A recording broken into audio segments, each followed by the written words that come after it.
ਸਵਾਗਤ ਹੈ ਸਾਡੇ ਸਾਰੇ ਦਰਸ਼ਕਾਂ ਦਾ ਸਾਡੀ ਖਾਸ ਧਾਰਮਿਕ ਪੇਸ਼ਕਸ਼ ਸਿੱਖ ਸਰਗਰਮੀਆਂ 'ਚ। ਸਿੱਖ ਕੌਮ ਦਾ ਇੱਕ ਵਿਲੱਖਣ ਇਤਿਹਾਸ ਹੈ, ਅਮੀਰ ਵਿਰਸਾ ਹੈ ਤੇ ਸ਼ਹੀਦੀਆਂ ਨਾਲ ਲਬਰੇਜ ਗਾਥਾ। ਤੇ ਇਹਨਾਂ ਸਾਰੀਆਂ ਗੱਲਾਂ ਨੂੰ ਘਰ ਘਰ ਤੱਕ ਪਹੁੰਚਾਉਣਾ ਹੀ ਸਾਡੀ ਸਭ ਦੀ ਮੁੱਢਲੀ ਕੋਸ਼ਿਸ਼ ਹੈ। ਇਸ ਪ੍ਰੋਗਰਾਮ ਦੇ ਵਿੱਚ ਅਸੀਂ ਸਿੱਖਾਂ ਦੀ ਸਿਰਮੌਰ ਜਥੇਬੰਦੀ ਸ਼੍ਰੋਮਣੀ ਗੁਰਦੁਆਰਾ ਪ੍ਰਬੰਧਕ ਕਮੇਟੀ ਦੁਆਰਾ ਸਿੱਖ ਧਰਮ ਦੇ ਪ੍ਰਚਾਰ ਤੇ ਪ੍ਰਸਾਰ ਲਈ ਕੀਤੇ ਜਾ ਰਹੇ ਕੰਮਾਂ ਬਾਰੇ ਤੁਹਾਨੂੰ ਜਾਣਕਾਰੀ ਦਿੰਦੇ ਹਾਂ। ਤੇ ਇਸ ਤੋਂ ਇਲਾਵਾ ਗੁਰ ਇਤਿਹਾਸ ਅਤੇ ਇਤਿਹਾਸਿਕ ਦਿਹਾੜਿਆਂ ਦੀ ਮਹੱਤਤਾ ਤੁਹਾਡੇ ਤੱਕ ਪਹੁੰਚਾਉਣ ਦੀ ਭਰਪੂਰ ਕੋਸ਼ਿਸ਼ ਕਰਦੇ ਹਾਂ। ਸੋ ਪ੍ਰੋਗਰਾਮ ਦੀ ਸ਼ੁਰੂਆਤ ਕਰਦੇ ਹਾਂ ਪੰਥਕ ਹਲਕੇ ਦੀਆਂ ਸਰਗਰਮੀਆਂ ਦੇ ਨਾਲ।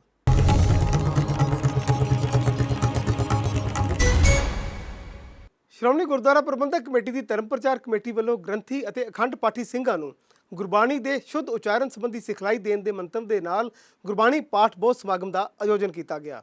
ਭਾਈ ਗੁਰਦਾਸ ਸਾਲ ਵਿਖੇ 1 ਮਹੀਨਾ ਚੱਲੇ ਇਸ ਪਾਠ ਬੋਧ ਸਮਾਗਮ ਦੀ ਸੰਪੂਰਨਤਾ ਮੌਕੇ ਸ਼੍ਰੋਮਣੀ ਗੁਰਦੁਆਰਾ ਪ੍ਰਬੰਧਕ ਕਮੇਟੀ ਦੇ ਪ੍ਰਧਾਨ ਭਾਈ ਗੋਬਿੰਦ ਸਿੰਘ ਲੌਂਗੋਵਾਲ ਨੇ ਮੁਕੰਮਲ ਸੰਥਿਆ ਹਾਸਲ ਕਰਨ ਵਾਲੇ ਗ੍ਰੰਥੀ ਅਤੇ ਅਖੰਡ ਪਾਠੀ ਸਿੰਘਾਂ ਨੂੰ ਪ੍ਰਮਾਣ ਪੱਤਰ ਅਤੇ 51,51 ਰੁਪਏ ਦੇ ਚੈੱਕ ਭੇਂਟ ਕਰਕੇ ਸਨਮਾਨਿਤ ਕੀਤਾ। ਇਸ ਮੌਕੇ ਭਾਈ ਲੌਂਗੋਵਾਲ ਨੇ ਐਲਾਨ ਕੀਤਾ ਕਿ ਸ਼੍ਰੋਮਣੀ ਕਮੇਟੀ ਵੱਲੋਂ ਗੁਰਬਾਣੀ ਪਾਠ ਬੋਧ ਸਮਾਗਮਾਂ ਦੀ ਲੜੀ ਨੂੰ ਲਗਾਤਾਰ ਹੋਰ ਅੱਗੇ ਵਧਾਇਆ ਜਾਵੇਗਾ ਤੇ ਹਰ ਪਿੰਡ ਹਰ ਸ਼ਹਿਰ ਦੇ ਗ੍ਰੰਥੀ ਅਤੇ ਅਖੰਡ ਪਾਠੀ ਸਿੰਘਾਂ ਨੂੰ ਗੁਰਬਾਣੀ ਦੀ ਮੁਕੰਮਲ ਸੰਥਿਆ ਦਿੱਤੀ ਜਾਵੇਗੀ। ਸ਼੍ਰੋਮਣੀ ਗੁਰਦੁਆਰਾ ਪ੍ਰਬੰਧਕ ਕਮੇਟੀ ਦੀ ਧਰਮ ਪ੍ਰਚਾਰ ਕਮੇਟੀ ਵੱਲੋਂ ਸਥਾਨਕ ਭਾਈ ਗੁਰਦਾਸ ਹਾਲ ਵਿਖੇ 17 ਅਪ੍ਰੈਲ ਤੋਂ ਆਰੰਭ ਕੀਤੇ ਗਏ ਗੁਰਬਾਣੀ ਪਾਠ ਬੋਧ ਸਮਾਗਮ ਦੀ ਸੰਪੂਰਨਤਾ ਸਮੇਂ ਬੀਤੇ ਦਿਨੀ ਸ਼੍ਰੋਮਣੀ ਕਮੇਟੀ ਪ੍ਰਧਾਨ ਭਾਈ ਗੋਬਿੰਦ ਸਿੰਘ ਲੌਂਗੋਵਾਲ ਨੇ ਮੁਕੰਮਲ ਸੰਥਿਆ ਪ੍ਰਾਪਤ ਕਰਨ ਵਾਲੇ ਗ੍ਰੰਥੀ ਤੇ ਅਖੰਡ ਪਾਠੀ ਸਿੰਘਾਂ ਨੂੰ ਪ੍ਰਮਾਣ ਪੱਤਰ ਅਤੇ 51,51 ਰੁਪਏ ਦੀ ਰਾਸ਼ੀ ਦੇ ਚੈੱਕ ਦੇ ਕੇ ਸਨਮਾਨਿਤ ਕੀਤਾ। ਇਸ ਮੌਕੇ ਸੰਬੋਧਨ ਕਰਦਿਆਂ ਭਾਈ ਲੌਂਗੋਵਾਲ ਨੇ ਐਲਾਨ ਕੀਤਾ ਕਿ ਸ਼੍ਰੋਮਣੀ ਕਮੇਟੀ ਵੱਲੋਂ ਗੁਰਬਾਣੀ ਪਾਠ ਬੋਧ ਸਮਾਗਮਾਂ ਦੀ ਲੜੀ ਨੂੰ ਲਗਾਤਾਰ ਅੱਗੇ ਵਧਾਇਆ ਜਾਵੇਗਾ ਅਤੇ ਹਰ ਪਿੰਡ ਤੇ ਸ਼ਹਿਰ ਦੇ ਗ੍ਰੰਥੀ ਤੇ ਅਖੰਡ ਪਾਠੀ ਸਿੰਘਾਂ ਨੂੰ ਗੁਰਬਾਣੀ ਦੀ ਮੁਕੰਮਲ ਸੰਥਿਆ ਦਿੱਤੀ ਜਾਵੇਗੀ। ਉਹਨਾਂ ਕਿਹਾ ਕਿ ਭਾਵੇਂ ਪਹਿਲੇ ਪੜਾਅ ਤਹਿਤ ਸ਼੍ਰੀ ਅਕਾਲ ਤਖਤ ਸਾਹਿਬ, ਤਖਤ ਸ਼੍ਰੀ ਕੇਸਗੜ੍ਹ ਸਾਹਿਬ ਤੇ ਤਖਤ ਸ਼੍ਰੀ ਦਮਦਮਾ ਸਾਹਿਬ ਦੀ ਸਰਪ੍ਰਸਤੀ ਹੇਠ ਅੰਮ੍ਰਿਤਸਰ, ਸ਼੍ਰੀ ਅਨੰਦਪੁਰ ਸਾਹਿਬ ਅਤੇ ਤਲਵੰਡੀ ਸਾਬੋ ਵਿਖੇ ਗੁਰਬਾਣੀ ਸੰਥਿਆ ਦੇ ਕੈਂਪ ਲਗਾਏ ਗਏ ਹਨ, ਪਰ ਅਗਲੇ ਪੜਾਅ ਵਿੱਚ ਇਹਨਾਂ ਕੈਂਪਾਂ ਨੂੰ ਜ਼ਿਲ੍ਹਾ ਪੱਧਰ ਤੱਕ ਲਿਜਾਇਆ ਜਾਵੇਗਾ। ਉਹਨਾਂ ਗੁਰਬਾਣੀ ਦੀ ਸੰਥਿਆ ਪ੍ਰਾਪਤ ਕਰਨ ਵਾਲੇ ਗ੍ਰੰਥੀਆਂ ਨੂੰ ਪ੍ਰੇਰਨਾ ਕੀਤੀ ਕਿ ਉਹ ਨੌਜਵਾਨ ਤੇ ਬੱਚਿਆਂ ਨੂੰ ਗੁਰਬਾਣੀ ਨਾਲ ਜੋੜਨ ਲਈ ਉਪਰਾਲੇ ਕਰਨ ਤਾਂ ਜੋ ਉਹ ਗੁਰਮਤ ਵਿਚਾਰਧਾਰਾ ਨਾਲ ਜੁੜ ਸਕਣ। ਸ਼੍ਰੋਮਣੀ ਗੁਰਦੁਆਰਾ ਪ੍ਰਬੰਧਕ ਕਮੇਟੀ ਵੱਲੋਂ ਇੱਕ ਪ੍ਰੋਗਰਾਮ ਲਿਖਿਆ ਗਿਆ ਸੀ ਕਿ ਜਿਹੜੇ ਪਿੰਡਾਂ ਦੇ ਵਿੱਚ ਪਾਠੀ ਸਿੰਘ ਨੇ ਜਾਂ ਗ੍ਰੰਥੀ ਸਿੰਘਾਂ ਨੇ ਔਰ ਉਹਨਾਂ ਨੂੰ ਪਾਠ ਬੋਧ ਜਿਹੜਾ ਉਹ ਕਰਵਾਇਆ ਜਾਵੇ, ਸ਼ੁੱਧ ਪਾਠ ਕਰਾਇਆ ਜਾਵੇ। ਸੋ ਇਹਦੇ ਤਹਿਤ ਅਸੀਂ ਸਾਡੇ ਪੰਜਾਬ ਦੇ ਵਿੱਚ ਸ੍ਰੀ ਅਕਾਲ ਤਖਤ ਅੰਮ੍ਰਿਤਸਰ ਸਾਹਿਬ ਵਿਖੇ ਅਤੇ ਤਖਤ ਸ੍ਰੀ ਦਮਦਮਾ ਸਾਹਿਬ, ਤਖਤ ਸ੍ਰੀ ਕੇਸਗੜ੍ਹ ਸਾਹਿਬ ਵਿਖੇ 3 ਥਾਂ 'ਤੇ ਪਾਠ ਬੋਧ ਸਮਾਗਮ ਜਿਹੜੇ ਸੀ ਉਹ ਆਰੰਭ ਕੀਤੇ ਗਏ ਸੀ। ਸੋ ਅੱਜ ਜਿਹੜਾ ਇੱਥੇ ਜੋ ਪਾਠ ਬੋਧ ਸਮਾਗਮ ਦੀ ਸੰਪੂਰਨਤਾ ਹੋਈ ਹੈ, ਇਹ ਪਿਛਲੇ 17 ਅਪ੍ਰੈਲ ਨੂੰ ਅਸੀਂ ਸ਼ੁਰੂ ਕੀਤਾ ਗਿਆ ਸੀ, ਜਿਹਦੇ ਵਿੱਚ ਤਕਰੀਬਨ 175 ਪਾਠੀ ਸਿੰਘ ਤੇ ਗ੍ਰੰਥੀ ਸਿੰਘਾਂ ਨੇ ਇਹ ਭਾਗ ਲਿਆ ਹੈਗਾ। ਸੋ ਇਹਨਾਂ ਸਾਰਿਆਂ ਨੂੰ ਸਾਡੇ ਵਿਦਵਾਨਾਂ ਵੱਲੋਂ ਤੇ ਸਾਰੇ ਗ੍ਰੰਥੀ ਸਿੰਘਾਂ ਨੂੰ ਸ਼ੁੱਧ ਪਾਠ ਕਰਨ ਦਾ ਤੇ ਜੋ ਉਹਨਾਂ ਦੇ ਕੋਈ ਅਰਥ ਸੀ ਉਹ ਸਾਰੀਆਂ ਬਰੀਕੀਆਂ ਦੇ ਬਾਰੇ ਜਿਹੜਾ ਹੈ ਉਹ ਦੱਸਿਆ ਗਿਆ, ਕਿਉਂਕਿ ਸ਼੍ਰੋਮਣੀ ਕਮੇਟੀ ਵੱਲੋਂ ਇੱਕ ਇਹ ਅਸੀਂ ਮਿਸ਼ਨ ਲੈ ਕੇ ਚੱਲੇ ਹਾਂ ਕਿ ਹਰ ਪਿੰਡ ਦੇ ਵਿੱਚ ਕੋਈ ਵੀ ਗ੍ਰੰਥੀ, ਕੋਈ ਪਾਠੀ ਐਸਾ ਨਾ ਰਹੇ ਜਿਹੜਾ ਇਸ ਪਾਠ ਬੋਧ ਤੋਂ ਬਿਨਾਂ ਔਰ ਰਹਿ ਜੇ, ਬਾਹਰ ਰਹਿ ਜੇ। ਹਰ ਇੱਕ ਨੂੰ ਚਾਹੁੰਦੇ ਕਿ ਇਹਦੇ ਵਿੱਚ ਸ਼ਾਮਲ ਹੋਵੇ। ਅਸੀਂ ਇਹ ਇੱਕ ਲਹਿਰ ਸ਼ੁਰੂ ਕੀਤੀ ਹੈ। ਇਹ ਲਹਿਰ ਪਹਿਲੀ ਪਾਤਸ਼ਾਹੀ ਸ੍ਰੀ ਗੁਰੂ ਨਾਨਕ ਦੇਵ ਸਾਹਿਬ ਜੀ ਦਾ ਜਿਹਨਾਂ 550 ਸਾਲਾ ਪ੍ਰਕਾਸ਼ ਗੁਰਪੁਰਬ ਆ ਰਿਹਾ, ਉਹਨਾਂ ਦੀ ਸ਼ਤਾਬਦੀ ਨੂੰ ਇਹ ਸਮਰਪਿਤ ਜਿਹੜੇ ਸਾਰੇ ਪਾਠ ਬੋਧ ਕਰਵਾਏ ਜਾ ਰਹੇ ਨੇ। ਸਮਾਗਮ ਦੌਰਾਨ ਤਖਤ ਸ਼੍ਰੀ ਦਮਦਮਾ ਸਾਹਿਬ ਦੇ ਜਥੇਦਾਰ ਗਿਆਨੀ ਹਰਪ੍ਰੀਤ ਸਿੰਘ ਨੇ ਕਿਹਾ ਕਿ ਗੁਰਬਾਣੀ ਦੇ ਸ਼ੁੱਧ ਪਾਠ ਲਈ ਗੁਰਬਾਣੀ ਵਿਆਕਰਨ ਦੀ ਸਮਝ ਜ਼ਰੂਰੀ ਹੈ ਅਤੇ ਹਰੇਕ ਗ੍ਰੰਥੀ ਅਖੰਡ ਪਾਠੀ ਨੂੰ ਇਸ ਸੇਵਾ ਵਿੱਚ ਆਉਣ ਤੋਂ ਪਹਿਲਾਂ ਗੁਰਬਾਣੀ ਦੀ ਮੁਕੰਮਲ ਸੰਥਿਆ ਕਰਨੀ ਚਾਹੀਦੀ ਹੈ। ਉਹਨਾਂ ਗ੍ਰੰਥੀ ਤੇ ਅਖੰਡ ਪਾਠੀ ਸਿੰਘਾਂ ਨੂੰ ਗੁਰਬਾਣੀ ਦੇ ਪਾਠ ਬੋਧ ਨਾਲ ਜੋੜਨ ਲਈ ਸ਼੍ਰੋਮਣੀ ਕਮੇਟੀ ਪ੍ਰਧਾਨ ਭਾਈ ਗੋਬਿੰਦ ਸਿੰਘ ਲੌਂਗੋਵਾਲ ਦੇ ਉਪਰਾਲੇ ਦੀ ਸ਼ਲਾਘਾ ਕਰਦਿਆਂ ਹਰ ਗ੍ਰੰਥੀ ਤੇ ਅਖੰਡ ਪਾਠੀ ਨੂੰ ਇਸ ਲਹਿਰ ਦਾ ਹਿੱਸਾ ਬਣਨ ਦੀ ਅਪੀਲ ਕੀਤੀ। 1 ਮਹੀਨਾ ਚੱਲੇ ਇਸ ਕੈਂਪ ਵਿੱਚ 175 ਗ੍ਰੰਥੀ ਤੇ ਅਖੰਡ ਪਾਠੀ ਸਿੰਘਾਂ ਨੇ ਉਤਸ਼ਾਹ ਨਾਲ ਹਿੱਸਾ ਲਿਆ ਅਤੇ ਪ੍ਰਸੰਨਤਾ ਦੀ ਗੱਲ ਹੈ ਕਿ ਲਗਭਗ ਸਾਰੇ ਹੀ ਸਿੰਘਾਂ ਨੇ ਮਹੀਨਾ ਭਰ ਚੱਲੇ ਕੈਂਪ ਵਿੱਚ ਲਗਾਤਾਰ ਹਾਜ਼ਰੀ ਭਰੀ। ਉਹਨਾਂ ਕਿਹਾ ਕਿ ਇਸ ਕੈਂਪ ਦੌਰਾਨ ਬਹੁਤ ਵੱਡਮੁੱਲਾ ਗਿਆਨ ਪ੍ਰਾਪਤ ਹੋਇਆ ਹੈ ਅਤੇ ਅਜਿਹੇ ਕੈਂਪ ਵੱਧ ਤੋਂ ਵੱਧ ਲਗਾਉਣੇ ਚਾਹੀਦੇ ਹਨ। ਸੰਗਤਾਂ ਦੀ ਮੰਗ ਨੂੰ ਧਿਆਨ ਵਿੱਚ ਰੱਖਦੇ ਹਾਂ ਸ਼੍ਰੋਮਣੀ ਗੁਰਦੁਆਰਾ ਪ੍ਰਬੰਧਕ ਕਮੇਟੀ ਨੇ ਪਹਿਲੇ ਪੜਾਅ ਦੇ ਉੱਤੇ ਪਿੰਡਾਂ ਦੇ ਜਿਹੜੇ ਗ੍ਰੰਥੀ ਸਿੰਘ ਨੇ ਜਾਂ ਅਖੰਡ ਪਾਠੀ ਸਾਹਿਬ ਨੇ ਉਹਨਾਂ ਨੂੰ ਗੁਰਬਾਣੀ ਬੋਧ ਅਤੇ ਸਿੱਖ ਰਹਿਤ ਮਰਿਆਦਾ ਦੀ ਜਾਣਕਾਰੀ ਦੇਣ ਦਾ ਫੈਸਲਾ ਕੀਤਾ ਔਰ ਇਸ ਮਕਸਦ ਦੀ ਪੂਰਤੀ ਵਾਸਤੇ 3 ਤਖਤ ਸਾਹਿਬਾਨਾਂ ਦੀ ਸਰਪ੍ਰਸਤੀ ਹੇਠ ਪਾਠ ਬੋਧ ਸਮਾਗਮ ਪ੍ਰਾਰੰਭ ਕੀਤੇ। ਸ੍ਰੀ ਅਕਾਲ ਤਖਤ ਸਾਹਿਬ ਦੀ ਸਰਪ੍ਰਸਤੀ ਹੇਠ ਹੋਏ ਪਾਠ ਬੋਧ ਸਮਾਗਮ ਦੀ ਅੱਜ ਸਮਾਪਤੀ ਹੋਈ ਹੈ। ਇਸੇ ਤਰ੍ਹਾਂ ਤਖਤ ਸ੍ਰੀ ਦਮਦਮਾ ਸਾਹਿਬ ਜੀ ਤਲਵੰਡੀ ਸਾਬੋ ਵਿਖੇ ਕੱਲ੍ਹ ਪਾਠ ਬੋਧ ਸਮਾਗਮ ਦੀ ਸਮਾਪਤੀ ਹੋ ਰਹੀ ਹੈ ਔਰ ਕੇਸਗੜ੍ਹ ਸਾਹਿਬ ਵੀ ਤਖਤ ਸਾਹਿਬ ਦੀ ਸਰਪ੍ਰਸਤੀ ਹੇਠ ਪਾਠ ਬੋਧ ਸਮਾਗਮ ਚੱਲ ਰਿਹਾ ਹੈ ਔਰ ਇਹਨਾਂ ਸਮਾਗਮਾਂ ਦੇ ਵਿੱਚ ਪਾਠੀ ਸਿੰਘਾਂ ਨੇ ਬਹੁਤ ਹੀ ਹਾਂ ਪੱਖੀ ਹੁੰਗਾਰਾ ਭਰਿਆ। ਸ਼੍ਰੋਮਣੀ ਗੁਰਦੁਆਰਾ ਪ੍ਰਬੰਧਕ ਕਮੇਟੀ ਦਾ ਇਹ ਬਹੁਤ ਹੀ ਸ਼ਲਾਘਾਯੋਗ ਕਦਮ ਹੈ ਕਿ ਸ਼੍ਰੋਮਣੀ ਗੁਰਦੁਆਰਾ ਪ੍ਰਬੰਧਕ ਕਮੇਟੀ ਨੇ 1 ਮਹੀਨਾ ਪਹਿਲਾਂ 16 ਅਪ੍ਰੈਲ ਤੋਂ ਲੈ ਕੇ 1 ਮਹੀਨੇ ਤੱਕ ਜਿਹੜੀ ਹੈ ਬਾਣੀ ਦਾ ਸਹੀ ਢੰਗ ਦੇ ਨਾਲ ਉਚਾਰਨ ਕਰਨਾ, ਵਿਸਰਾਮਾਂ ਦਾ ਵਿਆਖਿਆ ਅਰਥਾਂ ਸਮੇਤ ਸਾਨੂੰ ਸਮਝਾਉਣਾ ਕੀਤਾ ਹੈ, ਜਿਹੜਾ ਕਿ ਸਾਨੂੰ ਜ਼ਿੰਦਗੀ ਦੇ ਵਿੱਚ ਬਹੁਤ ਤਰੱਕੀਆਂ ਪ੍ਰਾਪਤ ਹੋਣਗੀਆਂ ਇਸ ਗੁਰਬਾਣੀ ਤੋਂ। ਵਾਹਿਗੁਰੂ ਜੀ ਕਾ ਖਾਲਸਾ, ਵਾਹਿਗੁਰੂ ਜੀ ਕੀ ਫਤਿਹ। 17 ਅਪ੍ਰੈਲ ਤੋਂ ਲੈ ਕੇ 17 ਮਈ ਤੱਕ ਜੋ 1 ਮਹੀਨਾ ਗੁਰਬਾਣੀ ਬੋਧ ਪਾਠ ਸਮਾਗਮ ਵਿੱਚ ਹਿੱਸਾ ਲਿਆ, ਸੋ ਸਾਨੂੰ ਸਾਰਾ ਗੁਰਬਾਣੀ ਦਾ ਸਹੀ ਉਚਾਰਨ ਕਰਨ ਦਾ ਅਤੇ ਵਿਸ਼ਰਾਮ ਸਹੀ ਲਾਉਣ ਦਾ, ਵਿਆਕਰਨ ਦਾ ਪਤਾ ਲੱਗਾ ਹੈ। ਇਹਦੇ ਨਾਲ ਸਾਨੂੰ ਬਹੁਤ ਹੀ ਲਾਭ ਹੋਵੇਗਾ, ਸਾਨੂੰ ਬਹੁਤ ਤਰੱਕੀ ਮਿਲੇਗੀ।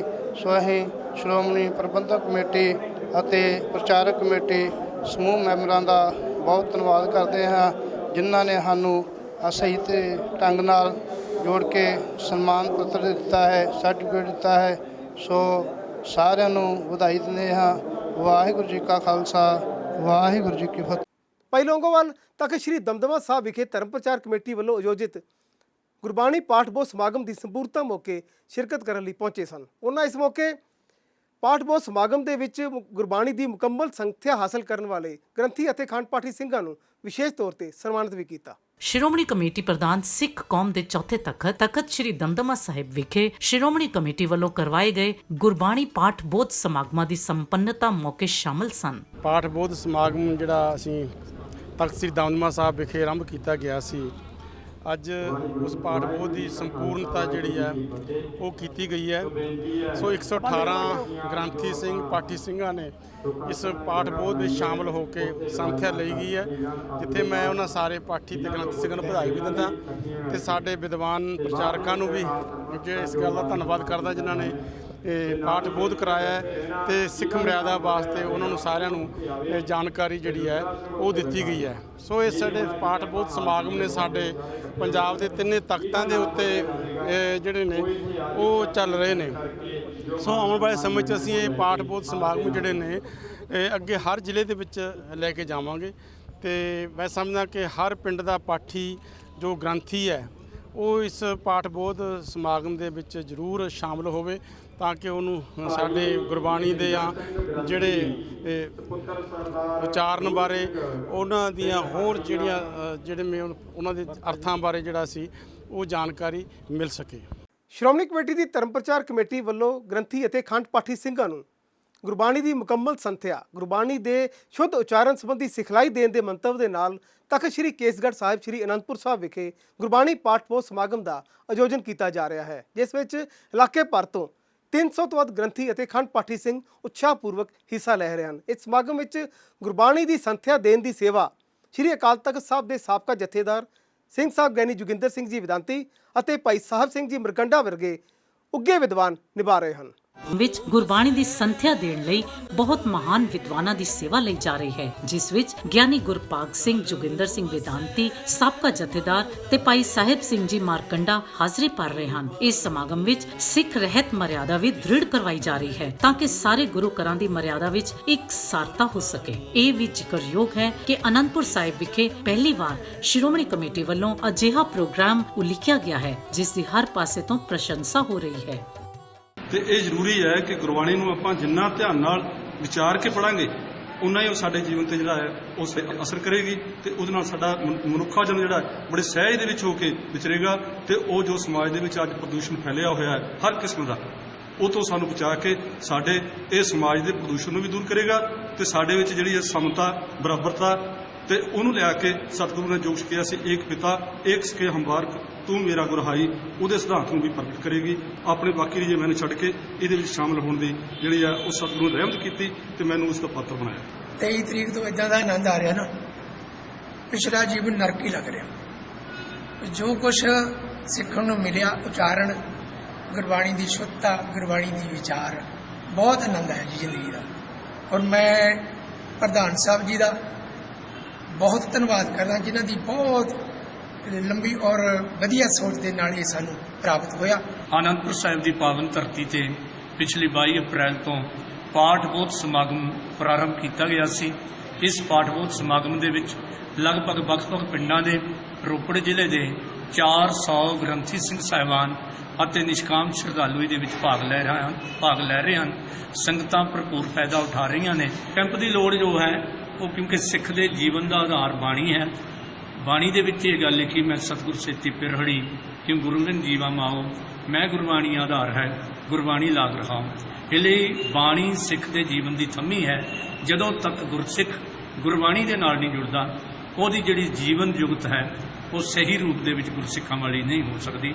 ਇਹ ਲਈ ਹਰ ਸਿੱਖ ਦਾ ਕਿਰਦਾਰ ਔਰ ਉਹਦਾ ਜੀਵਨ ਜੁਗਤ ਉਹਨੂੰ ਦੱਸਣ ਦੇ ਲਈ ਇਹ ਬਾਣੀ ਦੇ ਸਮਾਗਮ, ਧਰਮ ਪ੍ਰਚਾਰ ਦੀ ਲਹਿਰ ਅਨੇਕਾਂ ਢੰਗ ਤਰੀਕਿਆਂ ਦੇ ਨਾਲ ਇਲਾਕੇ ਦੇ ਵਿੱਚ ਚਲਾਈ ਜਾ ਰਹੀ ਹੈ, ਜਿਹਦੇ ਵਿੱਚ ਗੁਰਮਤਿ ਸਮਾਗਮਾਂ ਦੀ ਲੜੀ ਵੀ ਹੈ। ਇਸ ਲਈ ਸਮੇਂ-ਸਮੇਂ ਤੇ ਗੁਰਬਾਣੀ ਅਥਾਹ ਸਮੁੰਦਰ ਹੈ। ਬਾਣੀ ਨੂੰ ਰੱਬ ਦਾ ਹੀ ਦਰਜਾ ਦਿੱਤਾ ਗਿਆ ਹੈ। ਵਾਹ ਬਾਣੀ ਨਿਰੰਕਾਰ ਹੈ। ਇਸ ਲਈ ਬਾਣੀ ਨੂੰ ਸਮਝਣ ਤੇ ਸਮਝਾਉਣ ਦੇ ਲਈ, ਬਾਣੀ ਦੇ ਸਹੀ ਅਰਥ ਬੋਧ ਜਾਣਨ ਦੇ ਲਈ ਐਸੇ ਸਮਾਗਮ ਕਰਨੇ ਇੱਕ ਸਿੱਖ ਦੀ ਜ਼ਿੰਦਗੀ ਦਾ ਜ਼ਰੂਰੀ ਅੰਗ ਹੈ, ਜੋ ਸ਼੍ਰੋਮਣੀ ਗੁਰਦੁਆਰਾ ਪ੍ਰਬੰਧਕ ਕਮੇਟੀ ਨੇ ਆਪਣਾ ਫਰਜ਼ ਸੰਭਾਲਿਆ। ਤੇ ਹੁਣ ਵੇਲਾ ਇੱਕ ਛੋਟੇ ਜਿਹੇ ਬ੍ਰੇਕ ਦਾ। ਬ੍ਰੇਕ ਤੋਂ ਬਾਅਦ ਜਾਰੀ ਰਹੇਗੀ ਸਾਡੀ ਖਾਸ ਧਾਰਮਿਕ ਪੇਸ਼ਕਸ਼।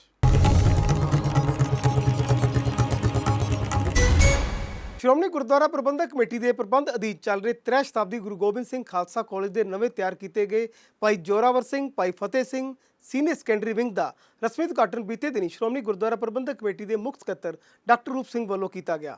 ਇਸ ਮੌਕੇ ਇੱਕ ਰੂਬਰੂ ਸਮਾਗਮ ਦਾ ਵੀ ਆਯੋਜਨ ਕੀਤਾ ਗਿਆ, ਜਿਸ ਦੀ ਪ੍ਰਧਾਨਗੀ ਡਾਕਟਰ ਰੂਪ ਸਿੰਘ ਨੇ ਕੀਤੀ, ਜਦਕਿ ਡਾਕਟਰ ਸਰਬਜਿੰਦਰ ਸਿੰਘ ਪ੍ਰੋਫੈਸਰ ਅਤੇ ਮੁਖੀ ਪੰਜਾਬੀ ਯੂਨੀਵਰਸਿਟੀ ਪਟਿਆਲਾ ਮੁੱਖ ਵਕਤਾ ਦੇ ਤੌਰ ਤੇ ਸ਼ਾਮਲ ਹੋਏ। ਸ਼੍ਰੋਮਣੀ ਗੁਰਦੁਆਰਾ ਪ੍ਰਬੰਧਕ ਕਮੇਟੀ ਸ਼੍ਰੀ ਅੰਮ੍ਰਿਤਸਰ ਦੇ ਪ੍ਰਬੰਧ ਹੇਠ ਚੱਲ ਰਹੇ ਸਥਾਨਕ 3 ਸ਼ਤਾਬਦੀ ਗੁਰੂ ਗੋਬਿੰਦ ਸਿੰਘ ਖਾਲਸਾ ਕਾਲਜ ਵਿਖੇ ਸੈਸ਼ਨ 2018-19 ਤੋਂ ਸ਼ੁਰੂ ਕੀਤੇ ਗਏ Sahibzada Zorawar Singh, Sahibzada Fateh Singh senior secondary wing ਦਾ ਉਦਘਾਟਨ ਬੀਤੇ ਦਿਨੀ ਸ਼੍ਰੋਮਣੀ ਕਮੇਟੀ ਦੇ ਮੁੱਖ ਸਕੱਤਰ ਡਾਕਟਰ ਰੂਪ ਸਿੰਘ ਨੇ ਕੀਤਾ। ਇਸ ਦੇ ਨਾਲ ਹੀ ਕਾਲਜ ਵਿਖੇ ਰੂਬਰੂ ਸਮਾਗਮ ਦਾ ਵੀ ਆਯੋਜਨ ਕੀਤਾ ਗਿਆ, ਜਿਸ ਦੀ ਪ੍ਰਧਾਨਗੀ ਡਾਕਟਰ ਰੂਪ ਸਿੰਘ ਨੇ ਕੀਤੀ, ਜਦਕਿ ਡਾਕਟਰ ਸਰਬਜਿੰਦਰ ਸਿੰਘ ਪ੍ਰੋਫੈਸਰ ਤੇ ਮੁਖੀ ਪੰਜਾਬੀ ਯੂਨੀਵਰਸਿਟੀ ਪਟਿਆਲਾ ਮੁੱਖ ਵਕਤਾ ਦੇ ਤੌਰ ਤੇ ਸ਼ਾਮਿਲ ਹੋਏ। ਇਸ ਮੌਕੇ ਡਾਕਟਰ ਸਰਬਜਿੰਦਰ ਸਿੰਘ ਨੇ ਕਿਹਾ ਕਿ ਵਿਦਿਆਰਥੀਆਂ ਨੂੰ ਸਖਤ ਮਿਹਨਤ ਦਾ ਪੱਲਾ ਫੜ ਕੇ ਅੱਗੇ ਵਧਣਾ ਚਾਹੀਦਾ ਹੈ, ਵੱਧ ਤੋਂ ਵੱਧ ਪੁਸਤਕਾਂ ਪੜ੍ਹਨ ਦੀ ਰੁਚੀ ਪੈਦਾ ਕਰਨੀ ਚਾਹੀਦੀ ਹੈ। ਡਾਕਟਰ ਸਰਬਜਿੰਦਰ ਸਿੰਘ ਨੇ 10ਵੀਂ ਜਮਾਤ ਦੇ ਨਤੀਜੇ ਵਿੱਚ ਪੰਜਾਬੀ ਭਾਸ਼ਾ ਵਿੱਚ ਗਿਣਤੀ ਵਿੱਚ ਫੇਲ ਹੋਣ ਤੇ ਚਿੰਤਾ ਦਾ ਪ੍ਰਗਟਾਵਾ ਕੀਤਾ ਅਤੇ ਕਿਹਾ ਕਿ ਮਾਂ ਬੋਲੀ ਨੂੰ ਪ੍ਰਫੁੱਲਿਤ ਕਰਨ ਲਈ ਸ਼ੁਰੂਆਤ ਮਾਪਿਆਂ ਨੂੰ ਆਪਣੇ ਤੋਂ ਕਰਨੀ ਚਾਹੀਦੀ ਹੈ। ਇਹ ਸਮੱਸਿਆ ਜਿਹੜੀ ਹੈ ਅਸਲ ਦੇ ਵਿੱਚ ਅਸੀਂ ਕਿਸੇ ਨਾਲ ਨੂੰ ਬਲੇਮ ਦੇਣ ਦੀ ਜਗ੍ਹਾ ਆਪਣੇ ਘਰ ਵਿੱਚ ਬਲੇਮ ਸਾਨੂੰ ਦੇਣਾ ਚਾਹੀਦਾ ਹੈ, ਕਿਉਂਕਿ ਅਦਰ ਨੂੰ ਬਲੇਮ ਦੇਣ ਦਾ ਸਾਨੂੰ ਅਧਿਕਾਰ ਨਹੀਂ ਹੈ। ਜਦੋਂ ਮਾਂ ਤੇ ਪਿਓ ਆਪਣੇ ਬੱਚਿਆਂ ਨਾਲ ਆਪਣੀ ਭਾਸ਼ਾ ਨੂੰ ਛੱਡ ਕੇ ਦੂਜੀ ਭਾਸ਼ਾ ਵਿੱਚ ਗੱਲ ਕਰਨਗੇ ਤੇ ਨਤੀਜੇ ਇਸ ਤੋਂ ਵੀ ਵੱਧ ਤੋਂ ਵੱਧਤਰ ਨਿਕਲਣਗੇ। ਸੋ ਕੀ ਹੈ ਕਿ ਦੂਸਰੀ ਲੈਂਗੁਏਜ ਜੇ ਤੁਸੀਂ ਸਿੱਖਣੀ ਹੈ ਤੇ ਆਪਣੀ ਲੈਂਗੁਏਜ ਦੇ ਵਿੱਚ ਪ੍ਰਵੀਨ ਹੋਣਾ ਪਏਗਾ। ਉਹ ਸਾਡੀ ਸਮੱਸਿਆ ਹੈ। ਸਾਨੂੰ ਸੁਚੇਤ ਹੋ ਕੇ ਸ਼੍ਰੋਮਣੀ ਗੁਰਦੁਆਰਾ ਪ੍ਰਬੰਧਕ ਕਮੇਟੀ ਨੂੰ, ਈਵਨ ਪੰਜਾਬੀ ਯੂਨੀਵਰਸਿਟੀ ਨੂੰ, ਗੁਰੂ ਨਾਨਕ ਦੇਵ ਯੂਨੀਵਰਸਿਟੀ ਨੂੰ ਇਹ ਕਾਰਜ ਕਰਨੇ ਚਾਹੀਦੇ ਨੇ ਤਾਂ ਕਿ ਅਸੀਂ ਆਪਣੀ ਭਾਸ਼ਾ ਨੂੰ ਸਦੀਵੀ ਕਰ ਸਕੀਏ। ਇਸ ਮੌਕੇ ਮੁੱਖ ਸਕੱਤਰ ਡਾਕਟਰ ਰੂਪ ਸਿੰਘ ਨੇ ਵਿਦਿਆਰਥੀਆਂ ਨੂੰ ਉਹਨਾਂ ਦੇ ਚੰਗੇਰੇ ਭਵਿੱਖ ਲਈ ਸ਼ੁਭ ਕਾਮਨਾਵਾਂ ਦਿੱਤੀਆਂ। 3 ਸ਼ਤਾਬਦੀ ਕਾਲਜ ਜਿਹੜਾ ਸਾਹਿਬੇ ਕਮਾਲ ਗੁਰੂ ਗੋਬਿੰਦ ਸਿੰਘ ਮਹਾਰਾਜ ਦੇ ਨਾਂ ਤੇ ਸ਼੍ਰੋਮਣੀ ਗੁਰਦੁਆਰਾ ਪ੍ਰਬੰਧਕ ਕਮੇਟੀ ਵੱਲੋਂ ਆਰੰਭ ਕੀਤਾ ਗਿਆ ਸੀ, ਉਹ ਸਫਲਤਾ ਦੀਆਂ ਸਲ ਬੁਲੰਦੀਆਂ ਨੂੰ ਛੂਹ ਰਿਹਾ। +1 ਦੀ ਐਡਮਿਸ਼ਨ ਜਿਹੜੀ ਆ 168 ਬੱਚਿਆਂ ਦੀ ਹੋਈ ਆ ਤੇ ਪ੍ਰਿੰਸੀਪਲ ਸਾਹਿਬ ਦੀ ਮਿਹਨਤ ਦੇ ਨਾਲ, ਡਾਕਟਰ ਗਗਨਦੀਪ ਸਿੰਘ ਜੀ ਦੀ ਮਿਹਨਤ ਨਾਲ, ਮੁਸ਼ੱਕਤ ਦੇ ਨਾਲ, ਸਟਾਫ ਦੀ ਮਿਹਨਤ ਦੇ ਨਾਲ ਇਹ ਕਾਲਜ ਜਿਹੜਾ ਵਾ ਇਹਦਾ ਪ੍ਰੋਸਪੈਕਟਸ ਵੀ ਜਾਰੀ ਕੀਤਾ ਤੇ ਪੰਥ ਦੇ ਪ੍ਰਸਿੱਧ ਵਿਦਵਾਨ ਪ੍ਰੋਫੈਸਰ ਸਰਬਜਿੰਦਰ ਸਿੰਘ ਜੀ ਪੰਜਾਬੀ ਯੂਨੀਵਰਸਿਟੀ ਵਾਲਿਆਂ ਦੇ ਨਾਲ ਰੂਬਰੂ ਵੀ ਹੋਇਆ ਤਾਂ ਕਿ ਬੱਚਿਆਂ ਨੂੰ ਇੰਸਪੀਰੇਸ਼ਨ ਮਿਲ ਸਕੇ। ਇਸ ਪਾਵਨ ਪਵਿੱਤਰ ਧਰਤੀ ਤੇ ਐਡਮਿਸ਼ਨ ਲੈਣੀ ਤੇ ਮਾਂ ਪਿਓ ਦਾ ਜਿਹੜਾ ਵਾ ਆਸ਼ੀਰਵਾਦ ਦੇ ਨਾਲ ਇੱਥੋਂ ਬੱਚੇ ਜਿਹੜੇ ਨੇ ਉਹ ਉੱਚ ਵਿਦਿਆ ਪ੍ਰਾਪਤ ਕਰਕੇ ਸਮਾਜ ਦੇ ਲਈ ਕਲਿਆਣਕਾਰੀ ਸਾਬਤ ਹੋਣਗੇ। ਇਸ ਤੋਂ ਪਹਿਲਾਂ ਕਾਲਜ ਦੇ ਪ੍ਰਿੰਸੀਪਲ ਡਾਕਟਰ ਗਗਨਦੀਪ ਸਿੰਘ ਨੇ ਦੱਸਿਆ ਕਿ ਤ੍ਰੈ ਸ਼ਤਾਬਦੀ ਕਾਲਜ ਵਿੱਚ ਪਹਿਲੀ ਵਾਰ 11ਵੀਂ ਜਮਾਤ ਦਾ ਦਾਖਲਾ ਸ਼ੁਰੂ ਕੀਤਾ ਗਿਆ ਅਤੇ ਵਿਦਿਆਰਥੀਆਂ ਦਾ ਦਾਖਲਾ ਬਿਨਾਂ ਕਿਸੇ ਐਡਮਿਸ਼ਨ ਫੀਸ ਤੋਂ ਕੀਤਾ ਗਿਆ ਤੇ ਇਹ ਟੀਚਾ ਹੈ ਕਿ ਉੱਚ ਮਿਆਰੀ ਸਿੱਖਿਆ ਨਾਮ ਮਾਤਰ ਪੈਸੇ ਖਰਚ ਕੇ ਮੁਹੱਈਆ ਕਰਵਾਈ ਜਾਏ। ਉਹਨਾਂ ਆਏ ਮਹਿਮਾਨਾਂ ਦਾ ਸਵਾਗਤ ਕੀਤਾ ਅਤੇ ਕਾਲਜ ਦੀਆਂ ਪ੍ਰਾਪਤੀਆਂ ਸੰਬੰਧੀ ਜਾਣਕਾਰੀ ਦਿੱਤੀ। ਸਾਡੇ ਲਈ ਬੜੀ ਮਾਣ ਔਰ ਫਖਰ ਵਾਲੀ ਗੱਲ ਹੈ ਕਿ ਅੱਜ ਅਸੀਂ ਇਸ ਸੰਸਥਾ ਦੇ ਵਿੱਚ +1 +2 ਦੀਆਂ ਕਲਾਸਾਂ ਜਿਹੜੀਆਂ ਨੇ ਉਹ ਸਥਾਪਿਤ ਕੀਤੀਆਂ ਨੇ, ਸ਼ੁਰੂ ਕੀਤੀਆਂ ਨੇ ਤੇ ਇਹਨਾਂ ਕਲਾਸਾਂ ਦੇ ਦੌਰਾਨ ਅਸੀਂ ਸਾਹਿਬੇ ਕਮਾਲ ਦੇ ਜਿਹੜੇ ਛੋਟੇ ਸਾਹਿਬਜ਼ਾਦੇ ਨੇ, ਸਾਹਿਬਜ਼ਾਦਾ ਜ਼ੋਰਾਵਰ ਸਿੰਘ ਔਰ ਸਾਹਿਬਜ਼ਾਦਾ ਫਤਿਹ ਸਿੰਘ ਜੀ, ਉਹਨਾਂ ਦੇ ਨਾਮ ਦੇ ਉੱਤੇ ਇੱਕ ਵਿੰਗ ਸਥਾਪਿਤ ਕੀਤਾ ਹੈ ਜਿਹਦੇ ਵਿੱਚ ਅਸੀਂ ਸਮਾਰਟ ਕਲਾਸਰੂਮ ਬਣਾਏ ਨੇ। ਨਾਨ ਮੈਡੀਕਲ ਦੀਆਂ, ਕਾਮਰਸ ਦੀਆਂ ਔਰ ਆਰਟਸ ਦੀਆਂ ਜਿਹੜੀਆਂ ਨੇ ਕਲਾਸਿਸ ਸਾਡੇ ਕੋਲ ਚੱਲਣਗੀਆਂ ਔਰ ਸਾਡੀ ਜਿਹੜੀ ਇਹ ਸੰਸਥਾ ਹੈ ਇਹਦੇ ਵਿੱਚ ਇਸ ਸੈਸ਼ਨ ਦੇ ਵਿੱਚ 2018-19 ਦੇ ਵਿੱਚ ਪਹਿਲੀ ਵਾਰ ਅਸੀਂ ਇਹ ਕੋਰਸ ਸ਼ੁਰੂ ਕੀਤਾ ਹੈ ਔਰ ਅੱਜ ਤੱਕ ਸਾਡੀ ਐਡਮਿਸ਼ਨ ਜਿਹੜੀ ਹੈ ਉਹ ਪੌਣੇ 200 ਦਾ ਅੰਕੜਾ ਕ੍ਰਾਸ ਕਰ ਚੁੱਕੀ ਹੈ ਔਰ ਜਿਸ ਤਰ੍ਹਾਂ ਬੱਚੇ ਸਾਡੇ ਕੋਲ ਆ ਰਹੇ ਨੇ, ਡੇਲੀ ਕੁਆਰੀਜ਼ ਆ ਰਹੀਆਂ ਨੇ, ਉਹ ਲੱਗਦਾ ਹੈ ਕਿ ਅਸੀਂ ਛੇਤੀ ਹੀ ਜਿਹੜੀ ਹੈ ਉਹ ਬੁਲੰਦੀ ਛੂਹਾਂਗੇ। ਵਾਹਿਗੁਰੂ ਕਿਰਪਾ ਕਰਨਗੇ। ਐਡਮਿਸ਼ਨ ਫੀਸ ਅਸੀਂ ਕੋਈ ਨਹੀਂ ਲੈ ਰਹੇ ਔਰ ਬਾਕੀ ਜਿਹੜੀਆਂ ਗ੍ਰੈਜੂਏਸ਼ਨ ਨੇ ਉਹਨਾਂ ਦੇ ਵਿੱਚ ਵੀ ਸਾਡੇ ਕੋਲ BA, BSc, BCom, BCA ਇਹ ਸਾਰੀਆਂ ਸਟਰੀਮਸ ਚੱਲ ਰਹੀਆਂ ਹੈਗੀਆਂ ਨੇ।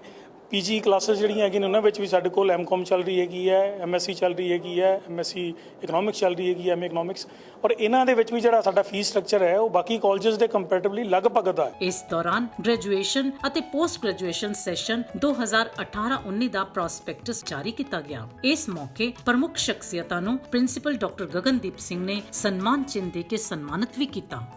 ਸਿੱਖਾਂ ਦੀ ਸਿਰਮੌਰ ਜਥੇਬੰਦੀ ਸ਼੍ਰੋਮਣੀ ਗੁਰਦੁਆਰਾ ਪ੍ਰਬੰਧਕ ਕਮੇਟੀ ਵੱਲੋਂ ਸ਼ਰਧਾਲੂਆਂ ਦੀ ਚੰਗੀ ਸਿਹਤ ਅਤੇ ਤੰਦਰੁਸਤੀ ਨੂੰ ਮੁੱਖ ਰੱਖਦਿਆਂ ਸੱਚਖੰਡ ਸ੍ਰੀ ਹਰਿਮੰਦਰ ਸਾਹਿਬ ਵਿਖੇ ਸਥਿਤ ਗੁਰੂ ਰਾਮਦਾਸ ਲੰਗਰ ਘਰ ਵਿੱਚ ਜੈਵਿਕ ਖੇਤੀ ਨਾਲ ਤਿਆਰ ਕੀਤੀਆਂ ਸਬਜ਼ੀਆਂ ਦਾ ਲੰਗਰ ਵਰਤਾਇਆ ਜਾ ਰਿਹਾ ਹੈ ਤੇ ਹੁਣ ਸ਼੍ਰੋਮਣੀ ਗੁਰਦੁਆਰਾ ਪ੍ਰਬੰਧਕ ਕਮੇਟੀ ਵੱਲੋਂ ਬਾਕੀ ਗੁਰਦੁਆਰਾ ਸਾਹਿਬਾਨਾਂ ਵਿੱਚ ਵੀ ਜੈਵਿਕ ਖੇਤੀ ਨਾਲ ਸਬਜ਼ੀਆਂ ਤਿਆਰ ਕਰਨ ਦਾ ਫੈਸਲਾ ਕੀਤਾ ਗਿਆ ਹੈ। ਇਸ ਸੰਬੰਧ ਵਿੱਚ ਬਜਟ ਵਿੱਚ ਵਿਸ਼ੇਸ਼ ਤੌਰ ਤੇ 9.5 ਕਰੋੜ ਰੁਪਏ ਰੱਖੇ ਗਏ ਨੇ।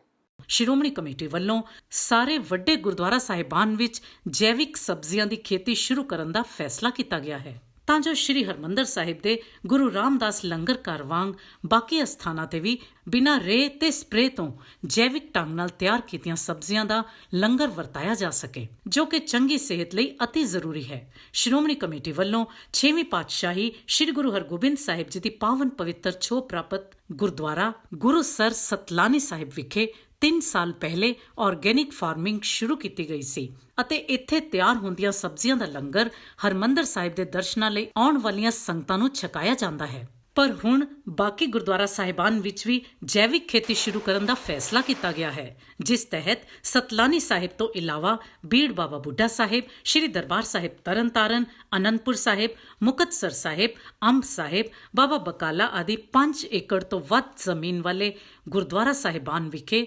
ਜੈਵਿਕ ਖੇਤੀ ਸ਼ੁਰੂ ਕੀਤੀ ਜਾਵੇਗੀ। ਸ਼੍ਰੋਮਣੀ ਕਮੇਟੀ ਦੇ ਮੁੱਖ ਸਕੱਤਰ ਡਾਕਟਰ ਰੂਪ ਸਿੰਘ ਅਨੁਸਾਰ ਸ਼੍ਰੀ ਹਰਮੰਦਰ ਸਾਹਿਬ ਤੋਂ ਦਿੱਤਾ ਜਾਣ ਵਾਲਾ ਸੰਦੇਸ਼ ਪੂਰੀ ਦੁਨੀਆ ਵਿੱਚ ਫੈਲਦਾ ਹੈ, ਇਸ ਲਈ ਸਮੂਹ ਸੰਗਤ ਆਰਗੈਨਿਕ ਫਾਰਮਿੰਗ ਸੰਬੰਧੀ ਜਾਗਰੂਕ ਹੋਵੇਗੀ। ਗੁਰਦੁਆਰਾ ਗੁਰੂਸਰ ਸਤਲਾਨੀ ਸਾਹਿਬ ਵਿਖੇ ਇਸ ਵੇਲੇ 13 ਏਕੜ ਵਿੱਚ ਜੈਵਿਕ ਖੇਤੀ ਕਰਕੇ ਕੱਦੂ, ਘੀਆ, ਤੋਰੀ, ਕਰੇਲੇ, ਟਿੰਡੇ, ਹਰੀ ਮਿਰਚ ਵਗੈਰਾ ਗਰਮੀ ਦੀਆਂ ਸਬਜ਼ੀਆਂ ਤਿਆਰ ਕੀਤੀਆਂ ਜਾ ਰਹੀਆਂ ਹਨ ਅਤੇ ਸ਼੍ਰੀ ਦਰਬਾਰ ਸਾਹਿਬ ਵਿਖੇ ਸਥਿਤ ਗੁਰੂ ਰਾਮਦਾਸ ਲੰਗਰ ਘਰ ਵਿੱਚ ਭੇਜੀਆਂ ਜਾਂਦੀਆਂ ਹਨ। ਸਬਜ਼ੀਆਂ ਦੇ ਨਾਲ-ਨਾਲ ਇਸ ਵਾਰ ਆੜੂ, ਆਲੂ ਬੁਖਾਰਾ, ਲੂਚੇ, ਅਮਰੂਦ, ਅੰਬ ਵਗੈਰਾ ਫਲ ਵੀ ਤਿਆਰ ਹਨ ਅਤੇ ਜਲਦ ਹੀ ਹੁਣ ਹਰਮੰਦਰ ਸਾਹਿਬ ਵਿਖੇ ਸੰਗਤਾਂ ਨੂੰ ਗੁਰੂ ਰਾਮਦਾਸ ਲੰਗਰ ਘਰ ਵਿੱਚ ਫਲ ਵੀ ਵਰਤਾਏ ਜਾਣਗੇ। ਉਧਰ ਦੇਸ਼ ਵਿਦੇਸ਼ ਤੋਂ ਸੱਚਖੰਡ ਸ਼੍ਰੀ ਹਰਮੰਦਰ ਸਾਹਿਬ ਦੇ ਦਰਸ਼ਨਾਂ ਲਈ ਆਉਣ ਵਾਲੀਆਂ ਸੰਗਤਾਂ ਵੀ ਸ਼੍ਰੋਮਣੀ ਕਮੇਟੀ ਦੇ ਇਸ ਫੈਸਲੇ ਤੋਂ ਖੁਸ਼ ਹਨ। ਸੰਗਤਾਂ ਅਨੁਸਾਰ ਲੰਗਰ ਛਕਣ ਦਾ ਮੌਕਾ ਭਾਗਾਂ ਨਾਲ ਮਿਲਦਾ ਹੈ ਅਤੇ ਲੰਗਰ ਦਾ ਆਪਣਾ ਅਲੱਗ ਹੀ ਸਵਾਦ ਹੁੰਦਾ ਹੈ, ਪਰ ਜੇਕਰ ਲੰਗਰ ਜੈਵਿਕ ਸਬਜ਼ੀਆਂ ਨਾਲ ਤਿਆਰ ਕੀਤਾ ਜਾਵੇ ਤਾਂ ਇਹ ਸਿਹਤ ਲਈ ਬਹੁਤ ਹੀ ਚੰਗਾ ਹੈ।